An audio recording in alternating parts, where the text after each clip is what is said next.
Check out thechosenprime.com in the link in the description below for this and other great items.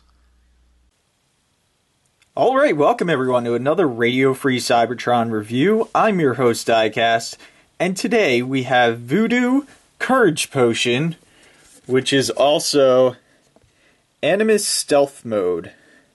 Here you have all three, Salus, which is their not Ratchet, Animus, which is their not Ironhide, and Animus Stealth Mode, which is their not Diaclone Ironhide, I guess. I don't know if the Diaclone actually had a name, but that's what it is. You can see the front of the packaging. This is a very, very small package. Have Animus Stealth Mode on the front there, some stuff on the bottom, then some stuff on the back. Warning, choking hazard, because this has probably the smallest parts I've ever seen in my life, but we'll get into that. And here's some of the transformation mode, and then on this other side you have another picture in vehicle and robot mode. So I like also on this packaging how small it is. I think that saves third parties from having to increase the price on this. This was $125 at TFCon Charlotte, which was one of the exclusives there. The regular versions, I think, are going to be $120 from retailers. It does come in this clamshell packaging, and he also comes with some weapons, which I haven't even taken out of the packaging yet. This one I did because they were in the package with these little sprues, and I only have one left, just because I wanted to show you guys how I was doing it, but I couldn't record every one I was doing. There would be way too much cursing and everything else in the video, so that had to get cut out. But we'll try and do this one just to give you an idea, and you can see here all the ones I already did. And they are very, very tiny. There's 4 right here. There's 2 on the door panel, 2 on this back quarter panel, 1 up top on the roof, 2 on this clear window on the roof, and then the same thing on the side. And you can see I still have that 1 to do. They did leave some out because there are a couple holes. There's a hole right there that doesn't have a cap, and there's 2 other holes on the top here that don't have a cap. I don't know if that's because they couldn't do it or whatever, but like I said, we'll get into that. Here is the card. It is like a more of a cardboard style as opposed to a credit card style, but the card still is, you know, pretty nice. Not as nice as some of the other third-party cards that we get, but again, it's a card, so I don't really care.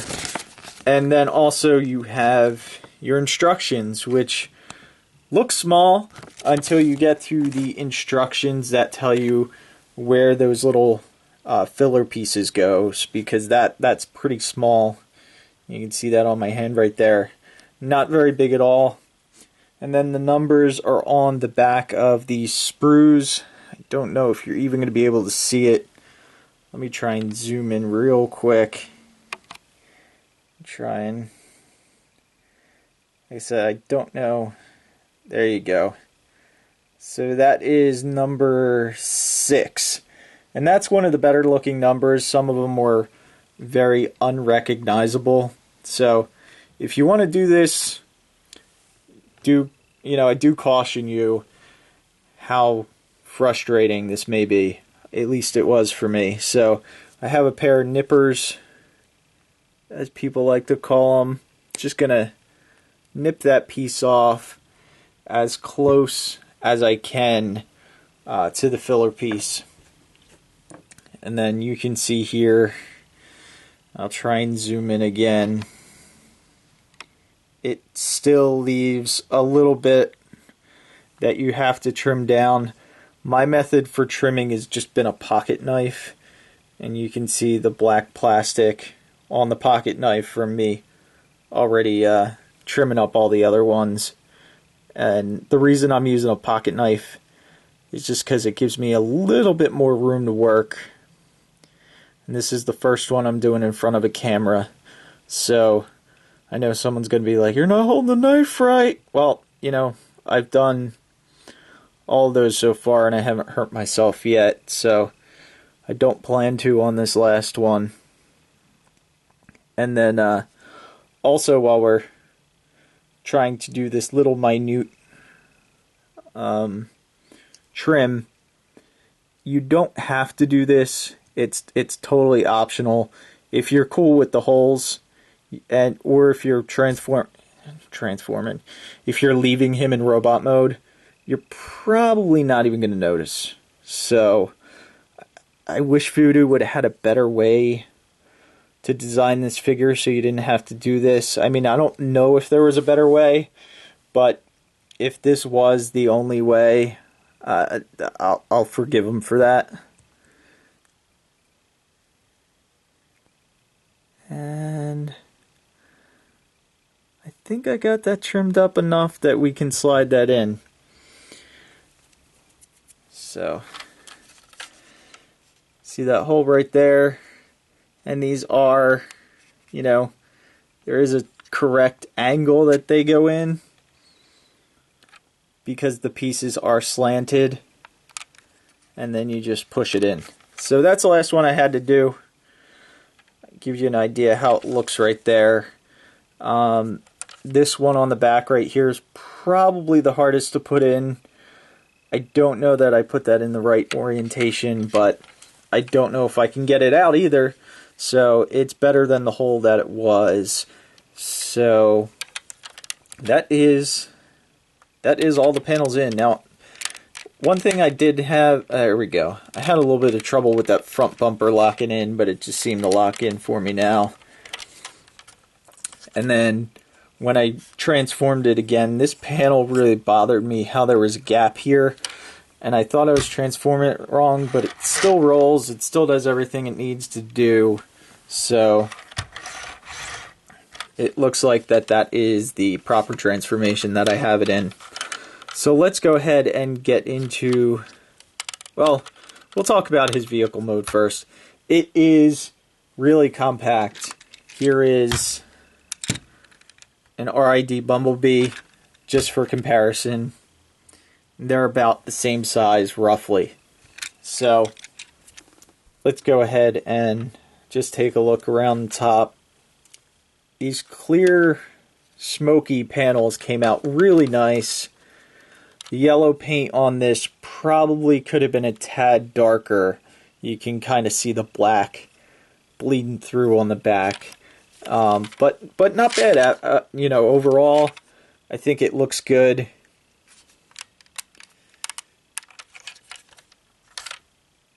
And I think Ratchet is a very hard figure to do, especially with what we've seen from Takara. It just proves that Ratchet is not an easy figure to do. So, as far as vehicle mode, I think they did a pretty nice job.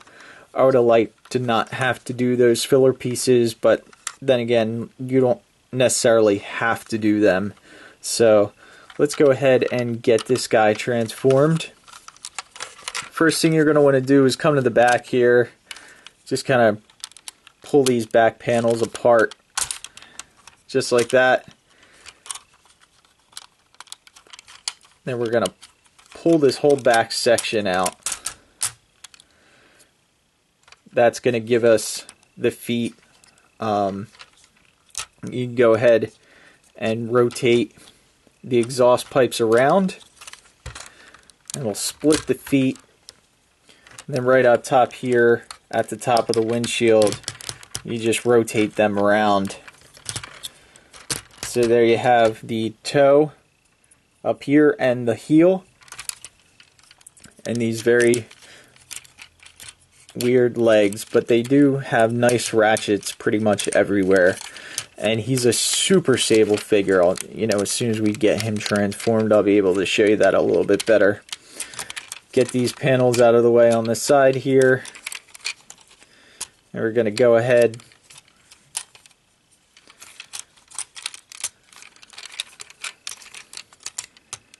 pull this out a little bit. That'll give us access to these doors on the side. Open them up. And then what you can do is you can rotate the whole waist down. That way you have a little bit more room to work with the legs. And then you're going to want to take these wheels, flip them in, and everything tabs in pretty much on the legs, which is really nice. So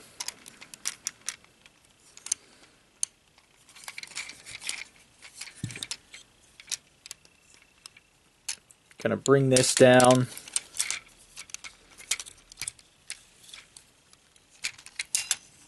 Just like so. Bring these back leg pieces down, and these will rotate out, and they'll fill in the gap of his leg right there.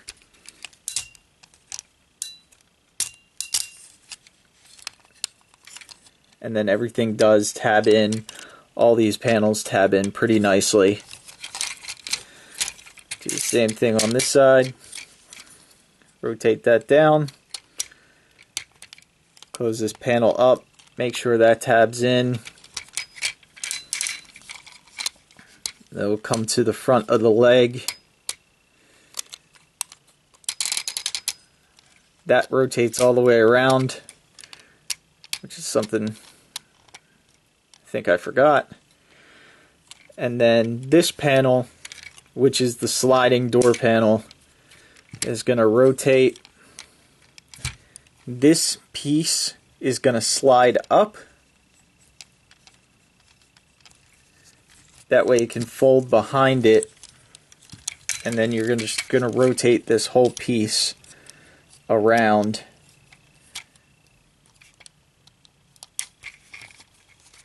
And then down. And that fills in the inside of the leg. And it also clips in right there. And you can see this is how this is oriented right now. It's kind of, you know, all at 90-degree angles, or pretty close to it. And then this back panel, it doesn't tab in, but it just folds to the back and covers up the rest of the back of the leg. Now we'll just do that on the other side. Flip the foot around.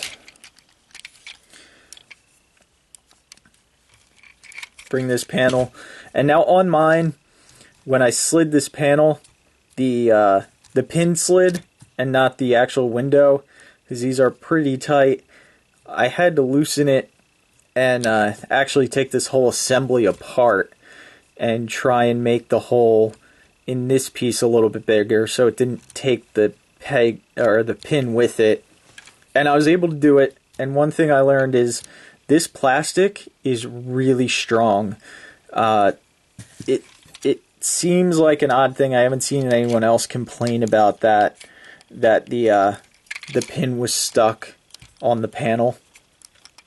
But that was just my experience, and I was able to fix it without breaking the figure, which was pretty amazing. Everything else seems good on this. There's no problem with the ratchets or anything like that. But there is the legs, bottom half of him. We'll just raise up the camera a little bit. That way we can get to the top half. Then on this top half, we're going to bring down the arms just like that. Get those out of the way.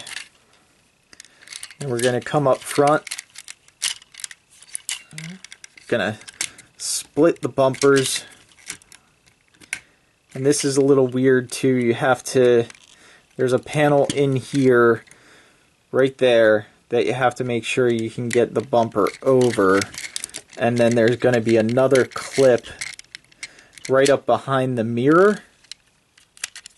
So you're kind of going to have to pull this panel back, down, and out all at the same time. There you can see the little clear piece right there that fold or pegs underneath the mirror right there. So, and that just frees up that panel. The other side's usually a little bit easier. Now that that's all freed up, you can come back here.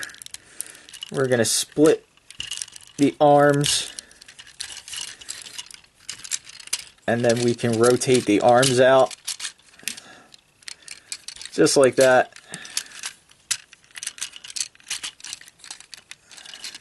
Now that the arms are out of the way, we can lock this whole front piece. These two little tabs here will lock in right underneath that gray piece right there. And then these black pieces will form his waist. So now we have that. We have this big giant backpack looking thing.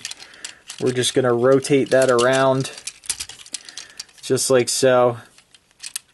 And then these will fold.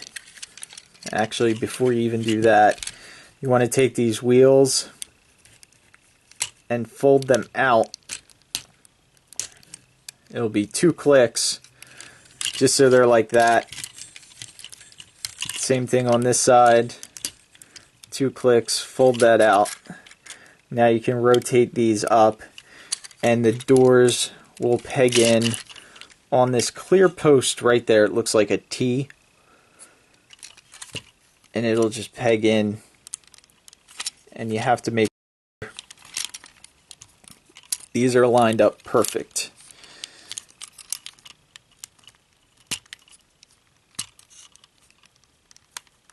Just like that. So it's straight. Then this little panel can rotate up, and then they'll flip around. So same thing on this side. Just line these up. You'll feel it click in. Rotate them up, and then the bumpers just wrap around. And that becomes his backpack. And all we have to do is pull out his head, just like so. We'll push this in as much as we can, and you'll see there's some ridges right along these that these black pieces will slide into.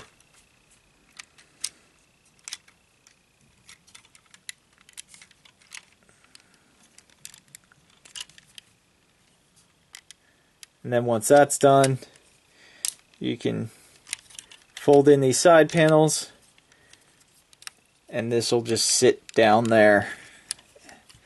And this is the only thing I really don't like, is this backpack doesn't really feel like it fits in properly.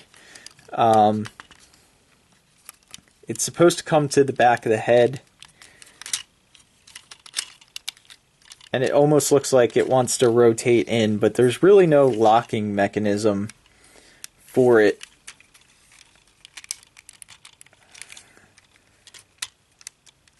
And I almost think this is just a matter of preference / luck of getting it lined up properly. I really would have wished this would have tabbed in as nice as the legs did. But you can see, I think I'm pretty happy with it right now, because that panel kind of goes in behind the head, which I believe is where it's supposed to be. And you can just straighten his head out as much as you want. His head is on a ball joint, can rotate all the way around, and it's a tight ball joint too, so sometimes when you're moving it, you get that neck piece that moves instead of the actual ball joint itself. So, but yeah, that's the backpack. Like I said, it doesn't really lock in, but once you get it in place, it holds back there pretty secure. And then the only thing left we have to do are the arms. these panels are the only panels that are actually loose on the whole figure, and everyone's are like that. But once you rotate out the hands, they do kind of hold those panels in place a little bit better. And those panels, I mean, they're on the back of the arm, so they don't really bother me just because I can't see them that much. So, and then you can see his hand. His 3 bottom fingers are molded together. His top finger has 2 joints, one at the knuckle, one at the next knuckle, and then his thumb is on a ball joint. And there you have Stealth Mode Animus. And he is pretty posable. I'm really surprised with how posable he is. He has ratchets everywhere. His arms are on a soft ratchet, full 360, ratchet out, soft ratchet at the upper part of the arm.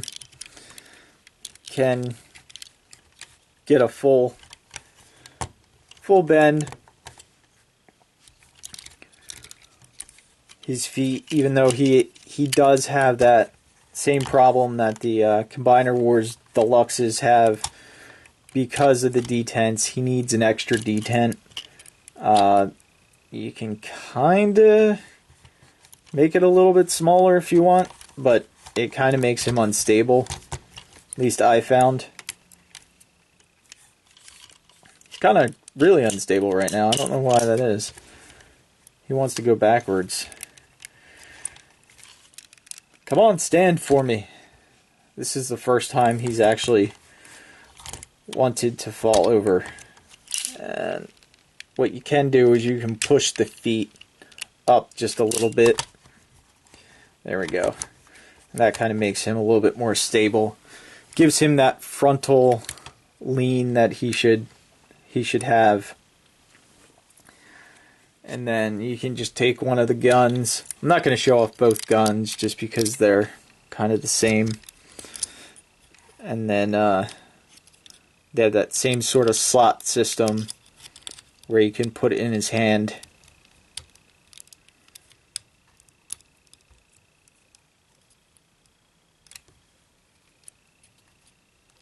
And there you go. And I do like it when the thumb can actually sit properly when they're holding the gun. So that's a really nice touch. Not a lot of figures do that, surprisingly. So the hand is on a swivel. The legs are kind of weird because you have this front crotch piece that will come out a little bit for the front rotation. But due to this piece on the side, it can't really go back at all. I mean, you can get it back about that much, but the thigh will not go back at all. So he will go out all the way though on the side. It's just that back, which is kind of weird. If you lift it up, you can. Yeah, he just does not have that backward motion, which I kind of surprises me. It just gets all jammed up right in here. So that's as far back as he can go. But he does get 90 degrees at the knee, which helps. And then he's got a little bit of turn here, but he also has a rotating ratchet at the knee. And then, of course, the feet, he has the ankle tilts. You can position the feet front or back. Back is why mine wasn't, or because they were to the front, which is why he wasn't stable. Just by putting them back just a little bit, he'll stand a lot more stable. And it kind of hides some of the windshield as opposed to that. So you can see the difference just by putting the foot back a little bit. And yeah,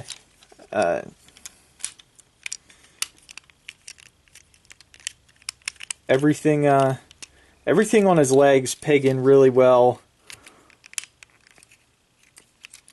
The backpack is the only thing that really needed a little bit more work in pegging in, I think. But as far as looking like, I'm going to say Ironhide because he's a black Ironhide. As far as looking like Ironhide or Ratchet, he is the best thing I think we have out in Masterpiece scale. And just for a quick size comparison, here he is with MP10. Readjust the camera here in a second. Wheeljack. And we'll put Bumblebee in there. So there you get a good shot of the whole group. And I actually said I didn't think he was going to scale nicely. Looking with all three of these guys together, I actually think he scales really nice with the masterpieces. So I'm really happy to have him in my collection. I am going to get the Masterpiece Ironhide, so I am going to compare these two and then decide if I'm going to go in on their Ironhide also. But definitely a very nice masterpiece. Very frustrating with these sprues, though. Next to impossible. I must have dropped those at least 10 times trying to trim them up. So just be mindful of that, and hope this review helped you guys. Make sure you comment down in the comments below, and make sure you subscribe to us on YouTube. That way you get the latest reviews right away. Next review, I think we're going to do one of the Dino King figures from Fans Project, which is going to be Dino King number 3, or Dino number 3. And because those were also at TFCon, which I was fortunate enough to pick up. So we'll see you next time, and thanks for watching.